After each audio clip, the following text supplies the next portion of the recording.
We've got to give people the space to make mistakes, or they're going to make mistakes and you're not going to know about them. And that's way worse. But I think a lot of leaders, they miss that part. We say a lot, slow down to speed up.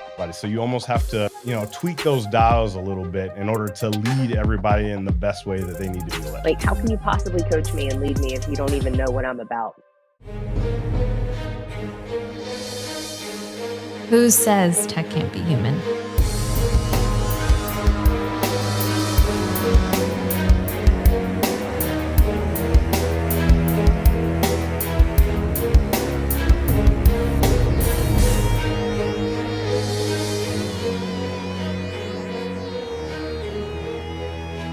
What is going on, everyone? Welcome back to the show. We are here with someone very, very special.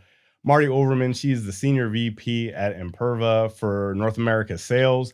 But more than that, she is highly experienced in building culture, building people, and building an environment where people stay safe. But before we get to all of that great information, I just want to say, Marty, welcome to the show.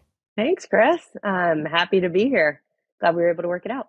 For sure. I mean, you have extensive experience in the sales industry, especially in cybersecurity and technology, and you've been at some really, really great places.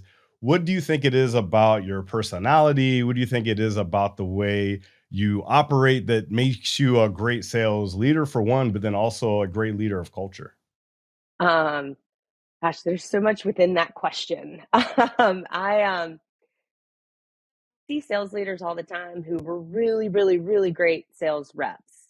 And I actually would never pretend or be disillusioned and say that I was the best account executive ever, because I wasn't. There are people who are, 100 times better at it than I am. Getting into like what makes a sales leader, it's not just being really great at sales. I do think I'm pretty good at it. My dad has been in sales for his entire career, and I learned from the best. When you get into sales leadership, it's so much about really understanding people and their motivations and their goals. It's actually not really that different than selling, because when we're talking to our customers, we're trying to understand, like, what's your problem? What are you trying to solve? Like, how do we, how do we help you? And I look at it the same way with people, with the people who work with me and for me. And it's all about, like, what's your kind of core motivation? What's your key goal? I frequently joke that I'm a well-compensated therapist, because on any given day, it's almost like sports psychology. Like, you're in a weird spot right now. Like, how do we get you through that? I think they call it the yips in gymnastics. That's what Simone Biles called it. And it's like, the spin. The spin. Yeah, exactly. So much of this is in your head. How do we get you, back performing? And it rarely has anything to do with work related things. It's ultimately about performance and coaching and taking that time to understand what every person's need is. And again, that core goal, that core desire, that goal, and guiding them that direction. And I think there are people who just don't do that as intuitively or as naturally, or they think it's just focused on the sales and the sales performance without considering all the other stuff that goes on under it. And maybe it's because I spend a lot of time in my own head, and I know, like, hey, this is what's going on. So it makes me, I'm a bit more empathetic in that, I'll take the time to understand where someone is and help get them there. And ultimately, I just want to see people be successful and have fun. And, when you're having fun at work, I tell my team all the time, if you're not having fun, please come have a conversation with me, because we spend too much time at work and too much time together to not enjoy who we're with and what we're doing. And if you're not having fun, we need to have a serious talk about that and figure out how to get you back to the space where you can have fun. And for me as a sales leader, I think one of the things that makes me great at it, and, it's probably really uncomfortable for me to talk about things I'm great at. A lot of people probably struggle with that. It's that taking the time to really understand the human element and what's really going on there and the individual behind it. And you can't treat everybody the same way, because everybody's super different. Yeah, which is what makes us great. Right. Absolutely. I think you're nailing on the head, because whether you think about sales, think about building relationships, which is basically sales, I think a lot of that boils down to asking questions.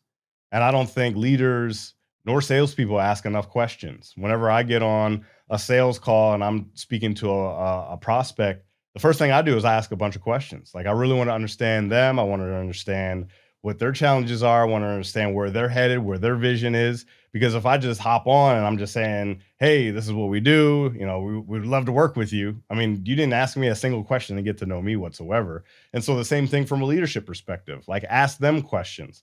I don't think enough leaders ask questions to, number one, get to know the people that they're leading, but then also get to know, like, how do you best show up for them as a leader, right? Mhm. Because everyone isn't the same. I used to kind of think, oh, I've got this leadership thing nailed down packed, so I'm going to lead everyone how I want to be led. But that's not going to be useful for everyone. It might be Mhm. useful for some, but it's not useful for everybody. So you almost have to, tweak those dials a little bit in order to lead everybody in the best way that they need to be led. Literally, I'm doing account review. I'm doing territory reviews with all my sellers right now. And the one I did before I came to join you today, I said almost as exact same words to her. I told her about one of the best meetings I ever sat in my life. The account executive pretty much for 90 minutes sat there and asked the customer why. There's different versions Mhm. of the same word, but it was, why are you doing that? Help me Right. understand that. 90 Mhm. minutes. She didn't talk about products. She didn't talk about what we do. She didn't talk about herself. 90 minutes. Mhm. She sought to understand and ended up Right. turning it into a massive, like 10-figure deal. It was incredible. Yeah. Wow. Yeah. Incredible. Yeah. Yeah. It's a good example, a great example of taking the time to, we say a lot, slow down to speed up. You got to Mhm. take the time to ask the questions and really understand. And yeah, for people, you nailed it. It's the same thing. Like, how can you possibly coach me and lead me if you don't even know what I'm about and what motivates me? Yeah. 100%. And Yeah. would you say that that understanding of people, the human condition, is what enables you to kind of help create culture in the organizations that you're in? Is that something that you have to volunteer for? Is that something that you just do intuitively when it comes to building culture, when it comes to being diverse and being inclusive? Is that something that you've just always done naturally, or was there a specific moment that kind of pushed you into that direction? Um, I do think I tend to do it naturally because I like bringing. I was a bartender in college, and what do great bartenders do? They get everybody at the bar talking. Like they find a Right. common thread with these people and introduce them and get them talking. Next thing you know, you're having a ball. You were having dinner by yourself, but now you're having fun and you sit there and you spend more money and you tip and you give a big tip to the bartender. So I think naturally, Yeah. I've just always done that. I think people are interesting. Actually, I think people are fascinating, and almost everyone's got this really interesting background or is up to something that's cool and you can learn from. And so connecting people has just always been something I do. And I think that contributes to these really strong cultures when you feel connected to the people you're with and everybody's got something they can teach someone else. And if you're open to it, you Mhm. can learn something from all these other people. And so when I'm thinking about building culture, I am intentional about it, but it comes naturally to me, if that makes sense. And the intent It is does. how to bring these teams together. And the first kind of moment I realized that it was important and something that you had to do intentionally and that would really help build a high performing team. When I was at Cisco, I started out as an associate sales representative and kind of worked my way up. Next thing I knew, I was the leader of the global enterprise theater security sales team. And so I had these Mhm. guys. First off, I was 32 years old, and most of these people had been doing this for 20 years longer than I had. So I was like, what's my value add? They know all of this stuff better than I do. And I thought, all right, I'm going to tap into my strength. And that's how I bring people together and how I build these teams and how I get them sharing ideas and best practices. And mind you, four of the guys were in the US, two were in the UK, and Mhm. then one was in Hong Kong. So, how do you pull this Wow. global team together? And so, I really focused on that that connective tissue of them getting to know each other and then them sharing their best practices. And people love to talk about themselves. So I got them first Yeah. talking about themselves, then they actually cared about each other, and then got them sharing the best practices. And yeah, you've got to get them together in person, which can be a little bit more challenging in our day and age.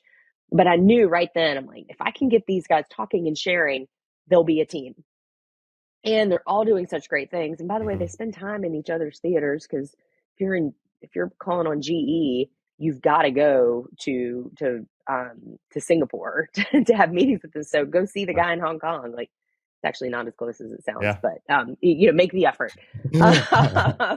And similarly, if you have Shell, you're going to end up in Houston. So go see our guy who's in Houston, which is also can feel like flying from Singapore to Tokyo. But anyways, that was my moment of, okay, this is important. You've got to do this everywhere, whether it's a team of 7, a team of 70, or a team of 700. Find the ways to do that. So Mhm. even now at Imperva, it's so funny, as much effort as I put into this, like, we can still always do more. Mhm. We've got we do a SALT survey, so it's our employee, kind of like our NPS score for employees. We do it quarterly, and always review the feedback. And I'm in there commenting and helping, asking questions. Help me understand, what do you mean by Mhm. this? What's that going to do for you? Why is it important? And I love that my self surveys have now really started focusing on, I want to spend more time with my peers. I want to do more deal reviews, Mhm. not with my manager. I want to do deal Mhm. reviews with my peers. I want them to Right. help me make this deal better, and sharing best practices. And so we just I just kicked off a thing where they do round robin deal review times. So like, my team for the Northeast will get on a call with the team from the West, and each team brings a deal, Mhm. and they'll talk through it, and they hear what's so different in the West, or what's working in the Northeast that the West could benefit from. So there are always these opportunities to pull them together more. But yeah, I mean, I think it comes naturally to a lot of people. I think you've also got to be really intentional about how you do it and how you pull them together, because it won't happen on its own. You've got to, create that environment for them to do it, and you don't have to have a global team to realize that you need to do it. It's important no matter where they are or how distributed your team is. Creating those Right. opportunities is key. Yeah, 100%. Have I'm sure you've seen Remember the Titans, I the am movie? really embarrassed to say I've never seen it. I think you'd get a kick out of it Okay. because it really covers a lot of what you're talking about right now. It's about a high school team.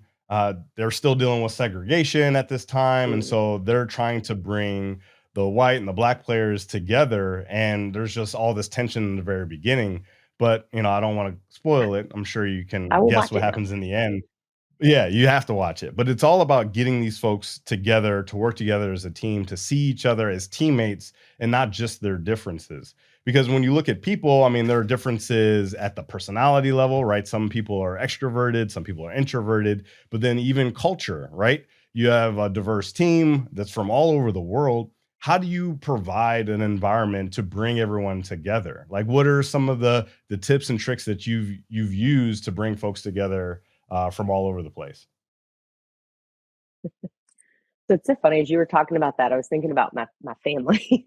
I'm Mm, in the process of blending a family, and it's my soon-to-be husband's 2 daughters and my son, who yeah. also, interestingly, my son is not Caucasian; he's African American. He's adopted, and so we've got the whole race blending too. Yeah. Blending a transracial families, and a whole other thing, and we threw them together. And I'm going somewhere with Mhm. this, I promise. We moved in together, we threw them together, and we thought, well, they know what's going on. Like, they're 11, 12, and 13. They know what's happening. Um, we didn't talk to them about it.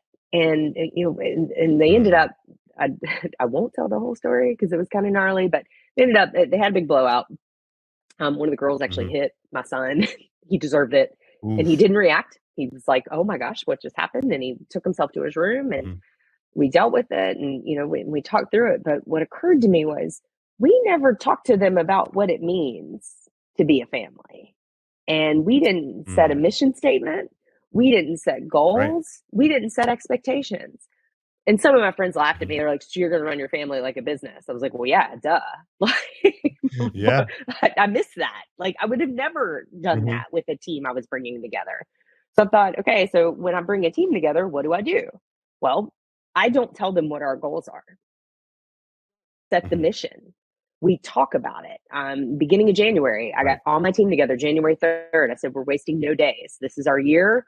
We're going to crush it this year. What's that look like? You tell me what's important. You tell me who we are. I think getting everybody Mhm. to establish who you are, like who do we want to be? How do we want the world to see us? How do we want our board to see us? And you agree on that brand. And then you go, okay, all Mhm. right, so what's our mission? Ultimately, at the end of this, what's our goal? And then you got to dig into okay, what's that look like? How are we going to meet that goal? And then now, like, how are we going to hold each other accountable to it? And you talk about, again, Mhm. I could lay all this out for everybody based on what's important to me, but they're not going to buy in. Right. And so you get them talking about what's important to us. Way back to the earlier question of like, you've got to understand where people are and where they're trying to get. And so you get everyone to contribute to this, and now they're bought in. And then I can look at them and go, all right, so this is what we're going to do. You said this is important. So when I tell you that we're, if somebody in here calls us out and says we're veering off this, and you told me this is important and how to hold you accountable to it, you gotta get back on board. And that's what we need to do. Mhm. And I just think it does so much to get that buy-in and to give you the framework to deliver on the result, to work toward the goal, and to hold people accountable to holding up their end of it. And it's the same thing we did Mhm. with our kids. And like, we are going to be respectful to each other. We are going to speak with kindness. But hey, if you're mad that somebody leaves the light on all the time and you never tell us, like, hey, he leaves the light on all the time, I can't do anything about Right. it. Like, and we can't hold him accountable to it. So you have to speak up about what's important to you and what your needs are. And if your needs not being met, we need to, talk about that too. And Everything you're saying resonates with me because I do something very similar. Every team that I've either built or inherited, I take them through this like super powered purpose sort of thing that I've kind of cobbled together. It's a little bit of start with why, it's a little bit of like purpose finding, it's a little bit of all these things put together. And the first thing we do is we talk about, hey, what resonates with you? Like when you show up to work, like what are some of those moments that just stand out in your mind? Like, wow, I did that. And I'm really, really proud of it. And we go around and we talk about all these things and we cobble some things together. So what are the values that we have? mhm, And then we figure out our values and then we start, all right, so then what is important to us from both a value standpoint and then also like the mission that we have. So we figure out what our mission is, yeah, we figure out what our vision is, and ultimately we figure out what our team identity is. Because if you say, hey, this is our team identity, this is what we do, this is our mission, this is what we're going to do, these are our goals, march forward, they're not going to have ownership mhm, of that team identity. They're going to be like, hey, this is what the boss said. So I'm just going to I'm going to clock in, I'm going to do my thing, I'm going to go home. yep, But whenever you start to create that team identity together, you then have ownership. You have like, hey, I'm a part of this team because I helped figure out what we do. yeah, And that's what then people start to work a little harder, right? Because like, hey, I'm going to show up for my team because hey, I'm going to show up because I said this is what we're going to do, so I'm going to help us do that. yep, But I think a lot of leaders they miss that part. They don't bring people into that. They almost I think maybe it's intentional or unintentional that they feel like, hey, this is my vision, this is my team, so I'm going to come up with all the ideas and everyone else is going to execute. But when you start to bring people in and you give them a little bit of that equity, I think that's when you start to really pull those teams together. yeah, yeah, absolutely. And I love that ownership piece. You nailed it, Chris. Like they've got to feel like they've got some skin. Otherwise, you're just a dictator, and we know how that usually goes. Hmm. Yeah, but really, really Hmm. buying in. And you said something that's interesting. I wonder if it gets skipped over because, especially if you're working at a company of any size that's been around longer than you have, they have their values. The CEO has said, Right. this is our mission, this is our strategy. And you skip over the part where, no, but we need to have that for our team, like our CEO. And, Yep. and that should always be our true north. Really, our customers should always be our true north. And everybody has customers. But so I think it's easy to skip because you establish your values. Every company has their values on their website. Okay, that we're just going to do Right. that. Like, no, you actually need Hmm. to do it, especially if you're building a team, which most of the time, most of us are on a Hmm. pretty consistent, constant basis. Yeah. We have some news to share with you, a member of the Hacker Valley Media family. As of 2023, we became a full-time independent cybersecurity media company, and we're committed to bringing you the most powerful, thought-provoking stories in the field of cybersecurity. And we learn we can't do it alone. We'd love to invite you to our exclusive Patreon community where we host a monthly mastermind where you can meet like-minded individuals in the field of cybersecurity that are trying to be more creative and be the best version of themselves that they can be. We would love if you took a second and visited patreon.com/Hacker Valley Studio, and we'll see you in the mastermind.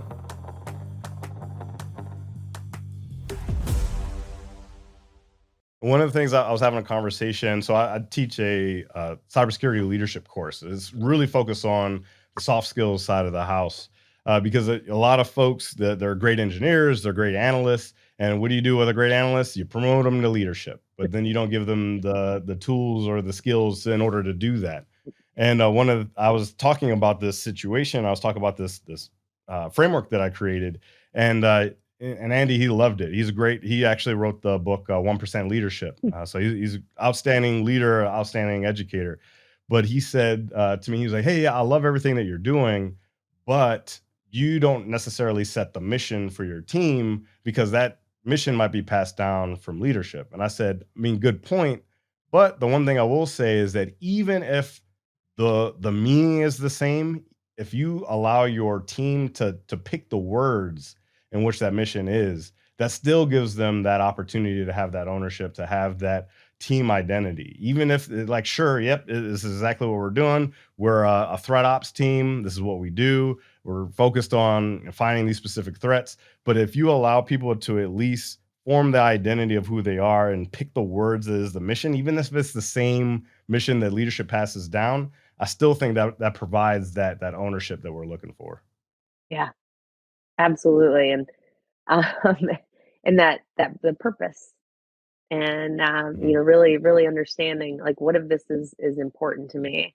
It's so easy to skip over, but yeah, slow down to speed up, taking the time to Yeah. establish that. And I love that. Yeah, the mission can be the same. Let's just pick the words and apply it to us. And other clearly somebody gets this because again, back to the solve surveys, every employee survey I've ever taken had some iteration of the question of, does senior leadership effectively communicate?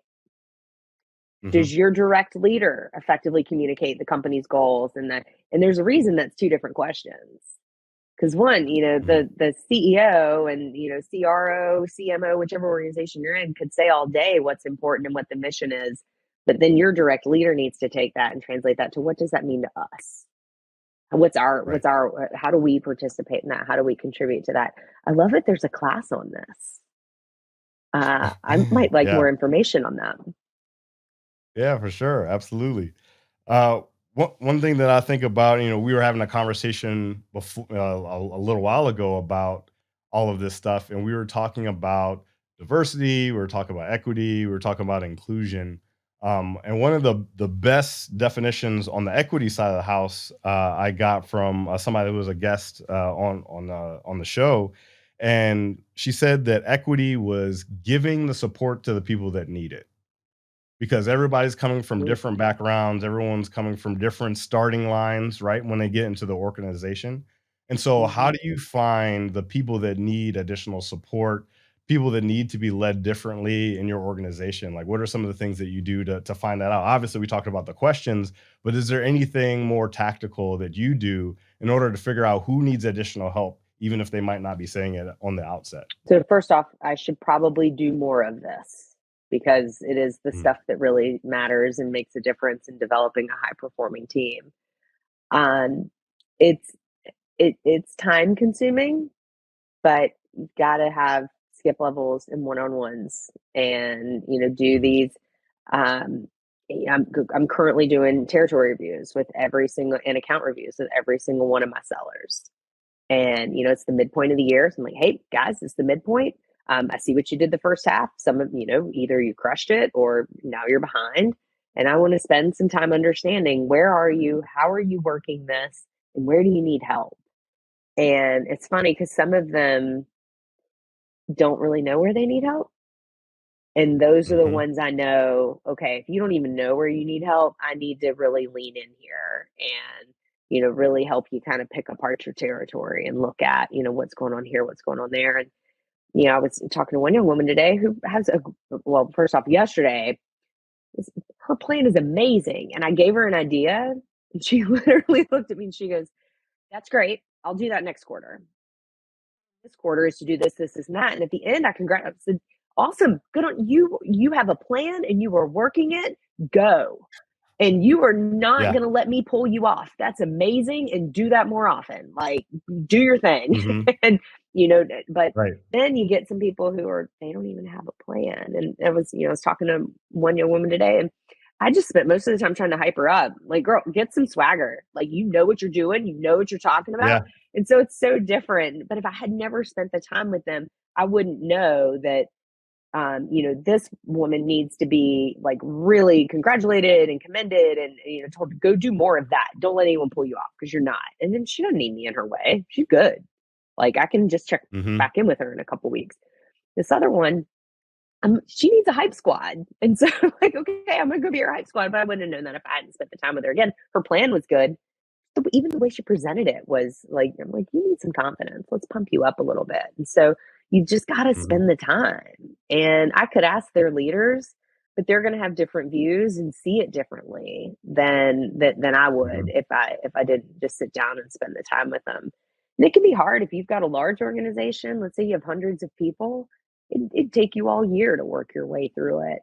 But I think you can do it in smaller settings too, where, you just spend the time, and maybe it's a town hall, or a town hall is actually even too big, but you've got to take that time to invest in the smaller settings so you can really understand where they are and who they are.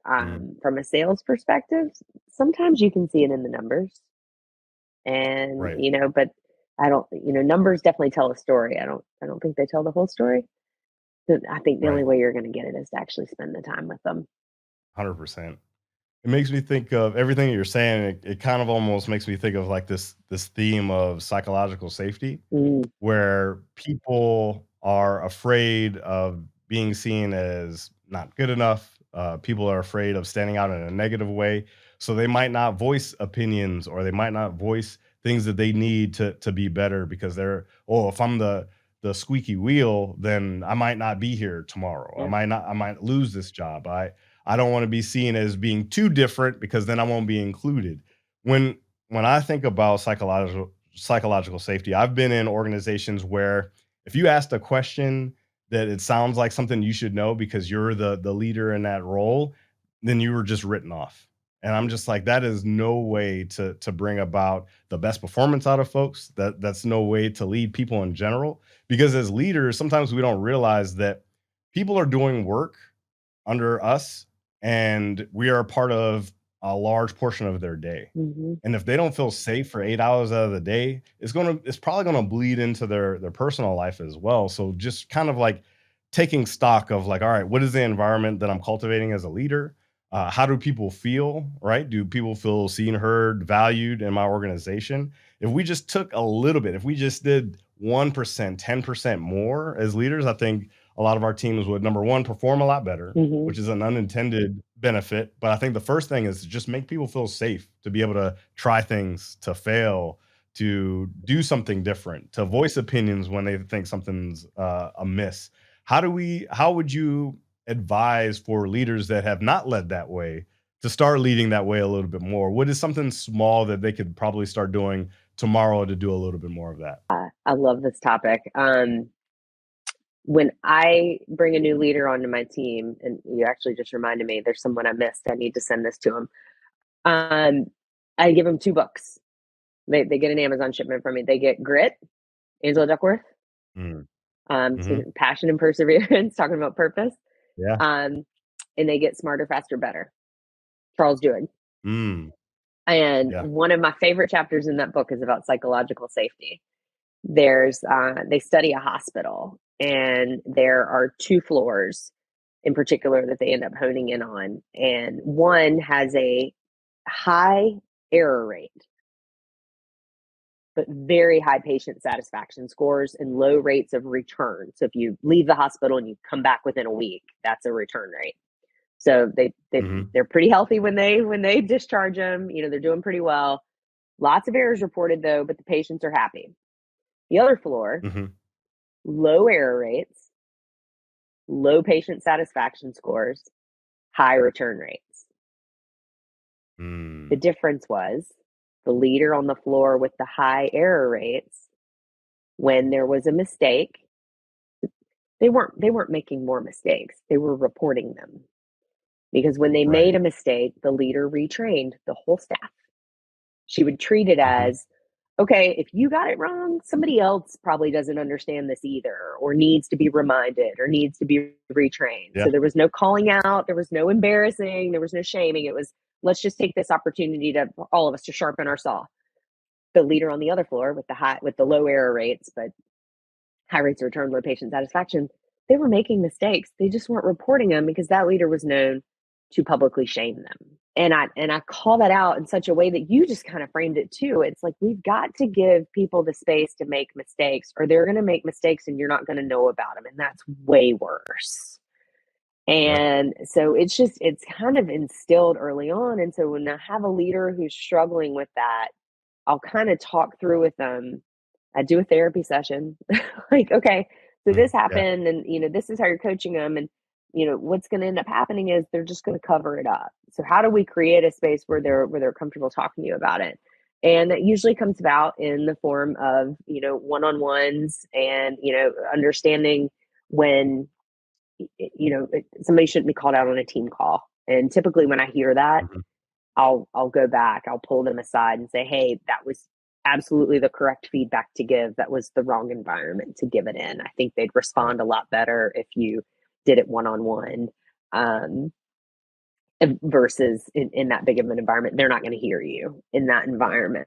And so when I see somebody who's leading that way, and by the way, again, in sales, and I'd say in tech, a lot of people do that because they've come up in this mentality of, you've got to be tough, you've got to be firm. And, the bottom 5% of our sales team gets laid off every year. And it's like this Glenn Ross, mentality. And it just doesn't have to be that way. And so often, just if I see somebody doing that, I'll actually, again, since I give this book to all my leaders, I'll call them back to it. I'll say, go read that chapter again. And here's how you can handle it differently. And the feedback's out, have got to be given immediately, or they'll forget. I often joke that people are a lot like dogs. Like, the short-term memory just goes away. I don't even remember what I did. What are you talking about? You've got to give the feedback right away. I love dogs, by the way. I have 2 of them, and they're amazing. And so it's a compliment. I want to come back as one of my dogs in my next life. But so it's showing them what it looks like. And I'll give them examples too. What's the tell, show, do? You can tell them, here's how we can do it. Now I'm going to show you an example. And then, I'll tell them, I'll ask them to think back to a time when they've seen me do it, or when they've seen me do it wrong, because I do it wrong sometimes. Emotions take over, and that tends to stick with them. I've actually got one right now who I'm working on this with, so it's pretty top of mind. Yeah. No, I love everything you're doing, your philosophy, the way you're trying to put more of this out into the world. I'm sure there's a lot of leaders or aspiring leaders that are watching or listening to this right now, and they're like, I want to be more like Marty. I want to be better. I want to be more inclusive. I want to be just a better leader in general. What is that one piece of advice that you'd give to them about being a better leader, getting their teams together and marching to the beat of the same drum? I think you've got to be really honest with yourself about where you are and what you bring to the table. And so many people focus on weaknesses, their own weaknesses, the people they're leading, their weaknesses. And instead of really focusing on their strengths and figuring out how to do more with those. And so I think to be, let's call it authentic leadership. I don't know, what would Brene Brown call it? I'm sure she's got a term for it. But I'm sure she does. I got to go back and read them. I've got a couple of her books. I need to go back and check back in with them. The one piece of advice, I think you've got to be real about who you are and where you are. And you said something earlier around, leading people the way you want to be led. And you've just got to realize, like, that's not going to work. And so be honest with yourself about where you are. And I think it'll encourage you to be honest with yourself about where they are too. Like just seeing people as human beings and Right. complex human beings. And actually, I'm kind of thinking out loud as I go through this. I'm like, what are some other things I could do differently, or some things I've seen myself do? This is getting kind of cerebral, but I often try to remember that adults are broken children. Yeah. Like we are. 100%. Exactly. And so it's like, what would the kid inside that person do and feel right now? Because the kid Hmm. inside me would feel this way, but Yeah. that kid may experience things differently, and that matters. But I also think it helps soften your approach. There's a little meme that goes around all the time that shows it's like what someone's life and what you know about someone's life, and it's Yeah. always this like tiny little part. And so I think just remembering that can almost immediately make you, I'm not going to say a better leader, but a different leader, a leader who's focused on people and really doing the work to be, what we would call servanthood leadership. I'm here for you. How Yeah. can I help you be successful? How can I help you have the career you want? And, how can I get behind that? What do you think? I love it. What am I missing? How Yeah, I can I be mean, better? it's funny. There is a lot of similarities in both the way we see the world and also leadership, because I say it all the time that whenever I see people and I see behaviors that might be off-putting, whether it's just in generalities or even as a leadership perspective, I think, yeah, there's something that potentially goes back to childhood. And then when I see like a really angry person that just always showing up, just really angry, a lot of anger inside, I tend to think like there's a kid in that person that Hmm. is hurt in one way or another, or there's so much that's going on above and beyond what we see on the Zoom or in that chat window that we just don't know. And so trying to empathize and understand, but then obviously you have to kind of correct the situation, Hmm. I think is one of the most powerful exercises that you could do as a leader or as a person in general. But I think everything that you're saying is exactly what you need to do. You have to have empathy. You have to understand that. And I think, going through this COVID sort of situation, it allowed people to see more into the person's personal life. You saw the Yeah. kids running around in the background. You saw the cat, crawling across the computer, right? You started to see more about the people in their lives, because when we're in that work setting, that's all we see. We think Hmm. that people, they boot down as soon as they leave the work, and then whenever it's time to work again, they boot back up. But that's not the case whatsoever. So I think just having that empathy, having that understanding that people are people and people come with, for lack of a better term, baggage that Hmm. they could bubble up in childhood. Just checking in and say, "Hey, are you okay?" We were talking about Southern idioms, like, "Hey, this person needs a hug." Yeah. Like sometimes that angry person just needs a hug. They just want to feel heard and understood. And so I think that's exactly it. Yeah. So I don't even have anything to add because I think it's perfect. Well, thank you. But I gotta say, yeah, we have to do this again. We have to do another episode. Because I feel like The we're just time scratching flew. the surface. Yeah. Time Wow. flies. Yeah, yeah. We'll have to do this again because there's so much more that we could talk about. But first, I just want to say thank you so much for taking the time out of your busy schedule, because I'm sure you are busy, to hop on the mics with me. But I do want to let everyone know, hey, if you're interested in learning more about Marty, drop down wherever you're watching or listening to this. We'll have show notes for you to connect and follow everything that she has going on in her world. But with that, we will see everyone next time.